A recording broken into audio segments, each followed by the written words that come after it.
Isang magandang araw ng Miyerkules, mga bayang classmates. Nasa ika-20 araw tayo ngayon para sa buwan ng Mayo, taong 2026. Unang araw ng ating paglilibang for this week sa mga pakarerang na ihanda sa atin ng Philippine Jockey Club Handicappers at Philippine Racing Commission Handicappers na magsisimula sa ganap na alas 5:30 ng hapon, 5:30 in the afternoon, mga bayang classmates. 7 races, lahat ng distansya ay lalargahan sa layong 1,200 meters or 6 furlongs or 3 kwartos na tinatawag. 3/4 of a mile. Okay, mga bayang classmates, eksakto po ito para sa larong winner take all at base sa ating mga lineup ay maganda naman po kahit ang ilan ay medyo katamtaman lamang ang bilang pero may tuturing na magandang labanan. Lalong-lalo na po yung nasa race number 5 kahit na may isang lamang doon mga bayang classmates. Ano po, dahil malakas talaga umere at bagay ang distansya, mabibigyan pa rin po ng magandang laban, magandang aksyon. Yun, tama. Sakto lang ang mga peso o timbang na dadali ng mga maglalaban. Okay, ha? Tama, ang ganda ng pagka-handicap noon. Race number 5, base sa weight allowances or weight na dadalhin ng mga hinete. Okay. Then sa other races, makibalita na lamang po mga bayang classmates. Especially rin dito sa unang dalawang karera na kung saan ay mga maiden races mga bayang classmates. Okay? Bago tayo dumiretso na sa ating mga giya, nais ko munang i-welcome at pasalamatan ng ating mga bagong classmates, mga bagong subscribers dito sa ating channel. Welcome po at maraming salamat sa inyong pag-subscribe at hari nawa, lagi sana kayong tumutok at tumangkilik ko pang sa gayon ay meron kayong giya at gabay na mapapagbasihan, magagamit sa tuwing araw ng paglilibang. Siyempre pagdating sa takilya, kayo pa rin po ang masusunod kung sino-sino ang inyong isasama sa listahan. Okay, docs, mga bayang classmates, welcome pong muli at maraming salamat sa inyong pag-subscribe. Isang like sign lamang po, masaya na ang inyong lingkod. Diretso na tayo sa ating mga giya dahil may mga lakarin pa tayo. Ito, bago magtanghalian, may appointment tayo mga bayang classmates. Siyempre, business first. Pero not related sa karera. Ano po? Okay, race number 1 para sa start ng winner take all. Covers races 1 to 7. Sa karerang ito, single na lamang ako sa sasakyan ni Raymart Simasio na si kalahok number 5, Succeed, mga bayang classmates. Ayan, 6 na karera, ay 6 na kalahok. Ano po siyempre, dagdag na lang kung may nais pang iba. Lalong-lalo na yung mga sasali ng winner take all. Okay, basta ang inyong lingkod, solo number 5, Succeed with Raymark Semasio. Good luck mga bayang classmates. Race number 2 para sa pick 6 naman po, covers races 2 to 7. Ayan, full gate. Sa karerang ito, mga bayang classmates, ang gandang laban, mga bagitong kabayo, mga placers. Ito, makikita natin dito sinong maaring makahabol or humabol sa susunod or sa second leg ng locally bred or even hopeful or sa mas mataas na Triple Crown. By the way, this coming Sunday, speaking of Triple Crown na po, gaganapin na po dyan sa karerahan or sa pista ng Philippine Jockey Club sa Padre Garcia. Then maliban dyan sa Triple Crown hopeful, locally bred ay dyan na po idaraos yung nakansela nakaraang linggo na Chairman's Cup, Division 1, Division 2. Dyan po. Kaya napakagandang pakarera this coming weekend dyan sa Philippine Jockey Club mga bayang classmates. Kung may time na rin lang kayo, magtungo po kayo dyan sa Philippine Jockey Club with your groups. Ayan with your groups. Siyempre, marami kayong grupo. Maraming grupo ang maaaring magtungo dyan. Bisitahin niyo po ang Padre Garcia na karerahan. Okay po. Okay, sa race number 2, balik tayo ng aking mga pamilya. Number 2, Kangkalo King with John Allison pabalik. Yan, sakto po ang ganyan. Ganda ng post position bilang isang deremate. Kayang makaswak sa balya. Pero kinakailangan din maging maagap. Itong si John Allison, siyempre malay natin, hindi rin natin masabi, baka mamaya may mga makatupi sa kanya. Yung tupi, yung mapunta sa tabing balya yung iba, wala siyang madaanan. Iyon po ang matupi or masarahan or makiputan. Yan. Ngayon kailangan niya maging maagap dahil ang distansya po maikli. Pero with John Allison, malikot naman sa ibabaw to, maagap na bata ito si John Allison. Kaya siya po binibigyan natin ng tsansa. Bilang pamilian dito sa race number 2, Kangkalo King. Then, ito magandang post position, Animo Magnolia with Raymart Simasio. Aba, magpompi ang hinete kaya ito. First double, tignan natin mga bayang classmates. Base naman sa ating bubuit, itong si Animo Magnolia ay may magandang naibigay dito. Ayan. Alamin din natin, panoorin natin yan mga bayang classmates. Nakahanda po yan si Animo Magnolia. Then ang ating pangdihado, ito medyo naaamoy. Baka makatawag ng pansin at makakalmot ng dihado.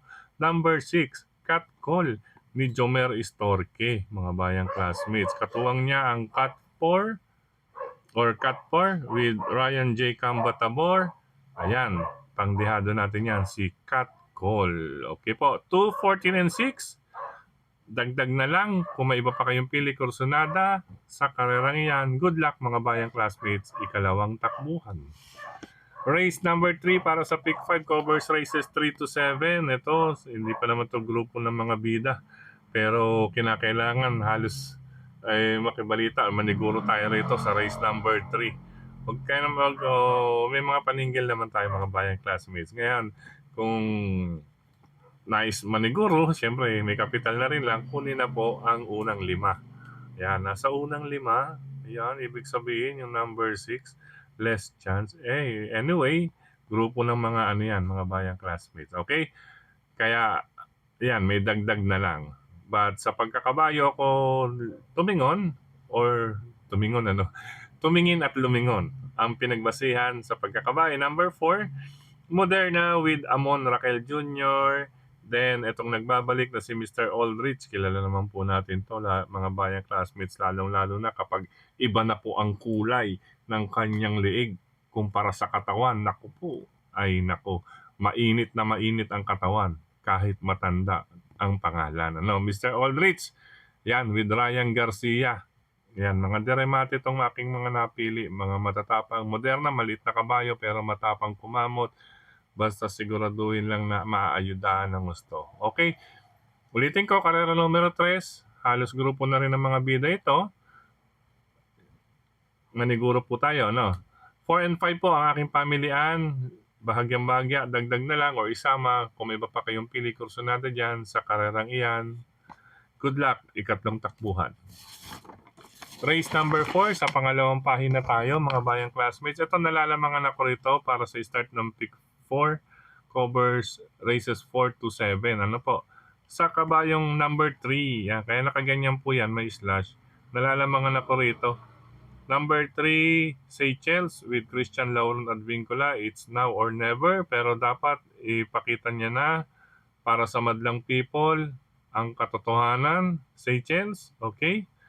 Pwedeng singlein. Then sa kabilang listahan, kung nais magdagdag protection or ibang pili, ay nariyan lamang po bilang proteksyon ang 4, Miss Pinkerton with Patarguse at itong Kipitaki, number 6 with Jonathan Vasco Hernandez. Okay po, ulitin ko po. Lamang base sa aking basa, number 3, Seychelles, separate na listahan solo. Then if nais magdagdag or may iba, nariyan po si 4, Miss Pinkerton at 6, Kipitaki. Good luck po, ika-4 na takbuhan. Dumako tayo sa ika-5 takbuhan. Ito sinasabi ko or nabanggit ko kanina, Patibayan Group, or Irihan Group Race ito mga bayang classmates. Siyempre, pagbukas ng aparato nito ay talaga namang bakbakan. Mauso ka agad to. Baka ang pangalawang kwartos nito mag 21 medya o mag 22, Ayan, napakalakas ng iron nito. Bandang gitna nito, sigurado ayudahan na kaagad to pagkapwesto. Sa bagay, ang maganda naman po diyan ang kagandahan naman po diyan sa pista ng Padre Garcia ay nasa straight line po kapag manggagaling sa 1,200 meters. Kaya walang kaagad, diretso. Kumbaga, walang kurbada. Walang kurbada kaagad or kanto na tawag dito na marerenda na paliko. Ito ay diretso mula sa pagbukas ng aparato 1,200 meters. Maganda po, makikita natin ang mga jinete rito na pahusayan sa palundagan. Okay po. Lundagan na ibig sabihin sa arangkadahan. Okay, hindi not literally sa buhangin babagsak. Wag naman po. Okay, number 5, Sean Silicious, inaasahan with JTZ. Yan, medyo gumaang po ang grupo ni Sean Silicious. Yan. Siyang panalo, Delicious with Jackie JTZ. Okay. Tingin kong makakasunod na lang itong number 2, si Lucky Mama, maagang makakadikit with Jonathan Huco. Ito po ang aking tinitingnan na maaring makagawa ng upset. Ano po? Okay.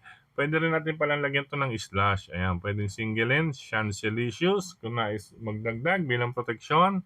Number 2, si Lucky Mama. Wait for a while, lagyan natin ng slash. Okay, yan. Ayan, Chancelicious, another single, kung pwede. Ayan, then pang protection ko, pamalit, Lucky Mama. Good luck, ikalimang takbuhan mga bayang classmates.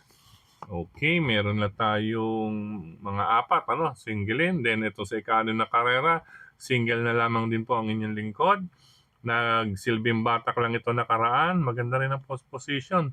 Tabing balya or malapit sa balya. Number 1, +5 Kosa with Andrew Bumbum Villegas. Okay, matapang lumaban, silbing batak, bagong balik lang nakaraan pero nagpakita na kaagad ng buti. And then, siyempre, mapapalo up yun sa ensayo after ng pahinga at ito na naman po, nagbalik pista, +5 Kosa. Single, race number 6, under Andrew Bumbum Villegas. Good luck, ika-6 na takbuhan, mga bayang classmates. Last and final race, para tingan ng lahat, mga bayang classmates. Okay, sa karerang ito, unahin ko, number 5, Galloping Ghost. Nasasakyan ni Nelson Esteban. Siyempre, Galloping Ghost, lalo na paggabi may kainaman.